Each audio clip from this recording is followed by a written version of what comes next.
Okay, today we're going to be going over the Greenville Early Mobility Scale, and we're going to be practicing the 4-point scale that we've created to help describe and demonstrate a patient's and person's ability to move in and out of the bed.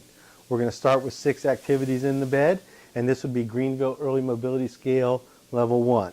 We're going to start with the ankle pumps. We're going to ask Mrs. Smith to move her ankles up and down. The importance of this is to muscle pump the fluid out of the legs and up into the body to improve circulation, as well as to avoid foot drop. The second thing we're going to ask Mrs. Smith to do is to raise both arms up over your head and let them back down. We're seeing if Mrs. Smith can follow commands, as well as if she has movement on both sides, detecting for single-sided weakness, any kind of motor loss or pain.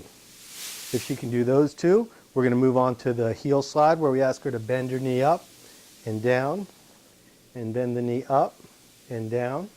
Very good. Now, it's very important that you're aware of a person's individual precautions, such as hip fracture precautions, spinal precautions, or anything else that a surgeon or a physician might restrict the patient's movement to. So as long as you know that a person is able to perform those tasks without causing damage, it's okay to move on.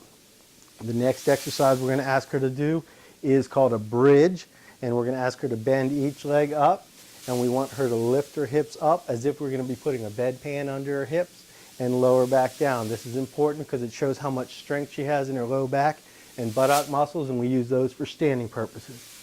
The next exercise we want her to do is called a straight leg raise, and we want her to raise her leg up, hold it and down, and raise it up, hold it and down. Okay, and we're ready to move on. So if she's able to perform these activities well enough to demonstrate motor control and command follow, we're going to try and get Mrs. Smith to sit up on the edge of the bed and move on to Greenville Early Mobility Scale Level 2. Okay, Mrs. Smith, can you try and sit up for me? You sit up any way you want. Okay, now if Mrs. Smith can do this with minimal assist or less, just barely helping her, we can try and have her to sit up here on the edge of the bed. She can use her hands to prop. We like to get her feet to the floor so that they're sturdy and can give her a little extra support. If she can maintain sitting balance right there for 10 seconds, 30 seconds, she's not going to pass out, she's not going to throw up, we can try and do some additional activities.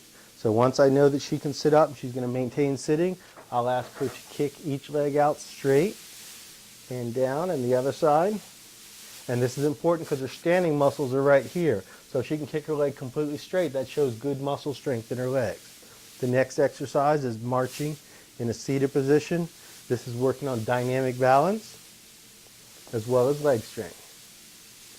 Okay. Now if she can perform these activities and she's still sitting upright, we're going to try what's called the Egress test. This is where we try and ask an individual to stand up, using her hands and her feet to boost. And if she can clear her buttocks, and sit back down please, if she can clear her hips up off the bed, we know that she's strong enough to stand, and we can move on to Greenville Early Mobility Scale Level 3. Okay, we're going to pause just a moment, and we're going to place a gait belt on Mrs. Smith.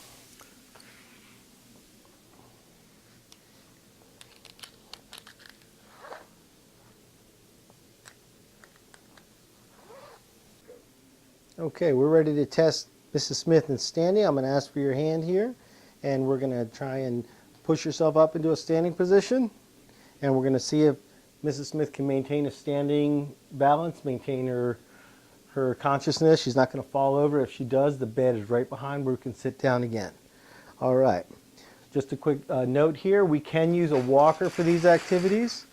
We're going to want to set that up in front of her. It can have wheels or it doesn't need to have wheels. We want this about 30-degree angle bend here, so at about hip height is where you would set up the walker. But we'll put this aside for right now, and we're going to use what we call hand-hold assist. My other hand's on the gait belt. And in order to test her balance and her test to see if she's strong enough to walk, I'm going to ask her to take a step forward and step back.